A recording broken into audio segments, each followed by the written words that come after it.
apply a band-aid. Now, this is what is happening over here. Sir, for example, enforcement of contracts in Singapore takes 6 months. In our country, it takes 4 years, sir. I would like to request the government through you, sir, that will they simplify litigation by providing fixed timelines for resolution of disputes? An alternate dispute resolution mechanism and fast-track court should be promoted. Will they do that? No, will they create a cadre of contract practitioners who will play an important role in dispute resolution in tribunals, commercial courts? Limit adjournments.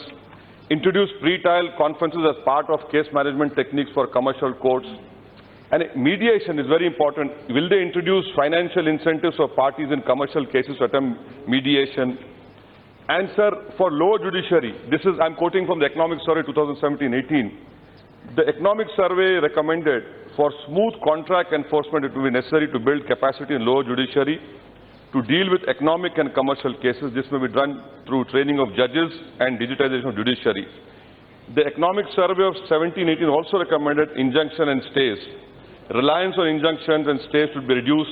Courts may consider prioritizing state cases, impose stricter timelines for deciding cases of temporary injunction. So what we have now is that if the judiciary is overloaded, we have created NCLT, NCLAT, and then we have Consumer Dispute Forum for Telecom, TD-SAT, So what happens is that once a decision is given, still appeal is there. So I want to know from the government a specific question. Lastly, sir, now sir, I want you to come to my rescue, sir. That this whole issue of issuing ordinance, you issue an ordinance to satisfy the whims and desires of World Bank.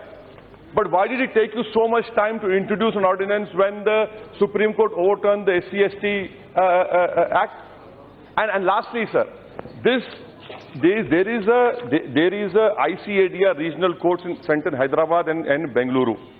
Now, these grants were given by respective state governments. I want to know how are you taking over these entities which were set up by the support of the state governments?